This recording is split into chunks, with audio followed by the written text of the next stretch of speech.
Олон удаагийн виз.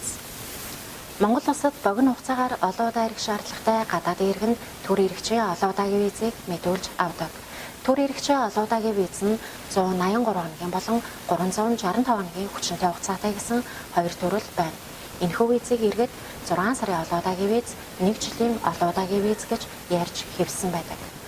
Энэ визээр Монгол улсад орж ирээд дээд тал нь 30 хоног боломжтой. Учир нь төр иргэчийн олон удаагийн визийн Монгол улсад байх хугацаа 30 хоног байдаг. 365 хоногийн хүчинтэй хугацаатай буюу 1 жилийн олон удаагийн визэн дээр тайлбарлая.